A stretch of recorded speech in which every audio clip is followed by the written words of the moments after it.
Status baru Rudiana usai diperiksa Bareskrim atas kasus Vina. Ibtu Rudiana disebut menyandang status baru usai ia diperiksa Bareskrim Polri atas kasus pembunuhan Vina Cirebon dan putranya, Eki, yang terjadi 8 tahun silam. Bahkan, status baru yang disebut melekat di Ibtu Rudiana tersebut membuat para terpidana kasus Vina Cirebon sumringah. Diketahui, Vina adalah gadis 16 tahun asal Kampung Samadikun, Kecamatan Kejaksan, Kota Cirebon, Jawa Barat, yang tewas bersama kekasihnya, Eki, di Jalan Raya Talu, Kecamatan Talun, Kabupaten Cirebon, Jawa Barat pada Sabtu tanggal 27 Agustus tahun 2016. Keduanya disebut menjadi korban penganiayaan geng motor. Setelah diperiksa Mabes Polri soal kasus Vina Cirebon, Ibtu Rudiana dikabarkan memiliki status baru. Status baru ini bisa membuat kuasa hukum para terpidana sumringah. Laporan dugaan kesaksian palsu dan penyiksaan oleh Ibtu Rudiana itu dikabarkan sudah naik menjadi penyelidikan. Namun peningkatan status laporan itu langsung dibantah kuasa hukum Ibtu Rudiana. Status baru kasus Ibtu Rudiana. Bareskrim Polri mengumumkan status baru Ibtu Rudiana usai diperiksa Propam. Diketahui, Ibtu Rudiana sempat dikabarkan memenuhi panggilan tim khusus Kapolri Jenderal Listio Sigit Prabowo 3 malam soal kasus Vina. Kini kuasa hukum terpidana sumringah karena upaya hukumnya sudah naik tahap. Terbaru, laporan dugaan kesaksian palsu dan penyiksaan oleh Ibtu Rudiana naik menjadi penyelidikan. Bareskrim memanggil kuasa hukum pelapor, yang tidak lain adalah salah satu terpidana atas nama Hadi Saputra hari ini. Hari ini kami di Bareskrim bersama dengan tim dalam rangka memenuhi undangan dari penyidik Bareskrim terkait laporan kami LP terhadap Bapak Rudiana, kata kuasa hukum para terpidana, Jutek Bongso, di Bareskrim Polri, Jakarta, Kamis, tanggal 8 Agustus tahun 2024. Lebih lanjut, Jutek menjelaskan, dia dan tim diperiksa sebagai kuasa hukum pelapor. Kami sebagai penasehat hukum pelapor, Hadi Saputra, dipanggil sebagai pelapor untuk Bapak Rudiana. Ini masih berlangsung pemeriksaan, di mana gelar pertama sudah dilakukan minggu lalu, dan ini sudah masuk tahap penyelidikan oleh Mabes Polri, lanjutnya. Tim Ibtu Rudiana bantah. Kuasa hukum Ibtu Rudiana, Pitra Romadoni bantah status kliennya naik penyelidikan. Diketahui, Ibtu Rudiana dilaporkan terpidana kasus Vina Cirebon atas dugaan kesaksian palsu dan melakukan penyiksaan 2016 silam. Kini laporan Ibtu Rudiana disebut disampaikan kuasa hukum para terpidana dari Perhimpunan Advokat Indonesia, Peradi, naik ke penyelidikan. Menanggapi hal itu, Pitra Romadoni dengan tegas membantah status baru Ibtu Rudiana. Menurut Pitra, jika status laporan naik menjadi penyelidikan, dia sebagai terlapor harusnya mendapat surat dari Bareskrim. Namun hingga saat ini belum ada pemanggilan. Enggak ada pemanggilan sampai sejauh ini, kata Pitra saat dihubungi Tribun Jakarta, Sabtu, tanggal 10 Agustus tahun 2024. Menaikkan penyelidikan juga gak ada.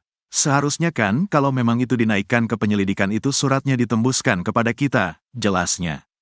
Kendati begitu, Pitra memastikan kuasa hukum terpidana kasus Vina, dalam hal ini yang melaporkan adalah Hadi Saputra, hanya asal klaim. Enggak ada, itu cuma versi-versi mereka saja, kata Pitra. Polisi aja belum ada ngomong, ditingkatkan atau apa, gak ada, pungkasnya. Ibtu Rudiana akui Eki dan Vina Cirebon tewas kecelakaan, tanda tangan jadi bukti. Fakta baru kembali terungkap dari kasus kematian Vina Cirebon dan Eki, yang terjadi pada 8 tahun silam. Ternyata, ayah Eki, Ibtu Rudiana, sempat mengakui jika anaknya dan Vina Cirebon tewas karena kecelakaan bukan pembunuhan. Diketahui, Vina adalah gadis 16 tahun asal Kampung Samadikun, Kecamatan Kejaksan, Kota Cirebon, Jawa Barat, yang tewas bersama kekasihnya, Eki, di Jalan Raya Talu, Kecamatan Talun, Kabupaten Cirebon, Jawa Barat pada Sabtu tanggal 27 Agustus tahun 2016. Keduanya disebut menjadi korban penganiayaan geng motor. Pengakuan Ibtu Rudiana atas kematian anaknya dan Vina Cirebon adalah karena kecelakaan terbukti dari tanda tangan di rumah sakit. Ya, Ibtu Rudiana ternyata menandatangani berita acara di rumah sakit bahwasannya anaknya, Eki, dan Vina Cirebon tewas karena kecelakaan bukan pembunuhan. Terkuak hal itu sudah diakui oleh Ibtu Rudiana 8 tahun lalu, saat kasus Vina Cirebon baru saja terjadi.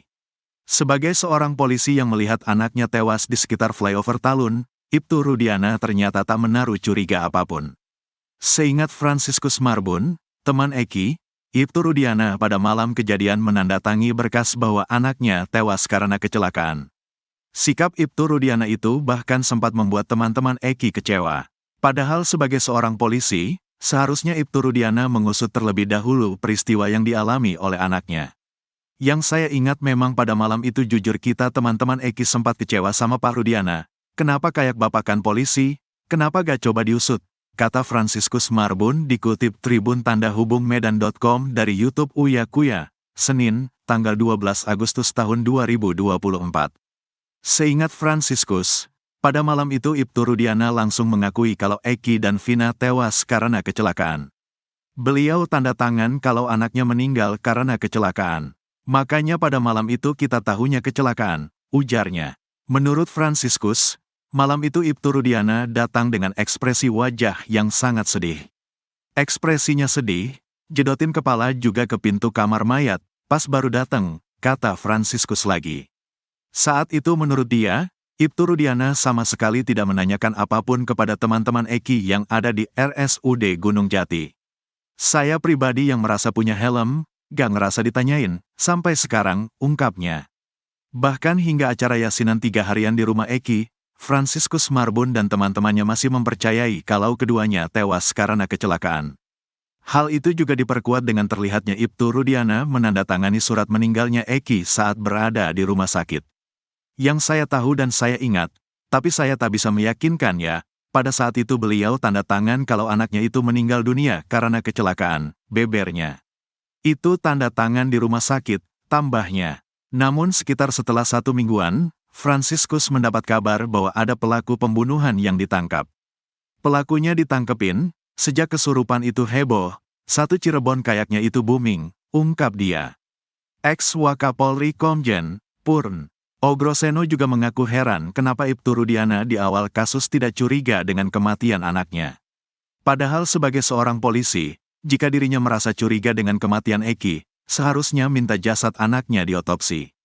Anaknya tidak diotopsi, kemudian dia membuat laporan harusnya tanggal 27 tapi baru tanggal 31 Agustus, kata Ogroseno dikutip dari Nusantara TV.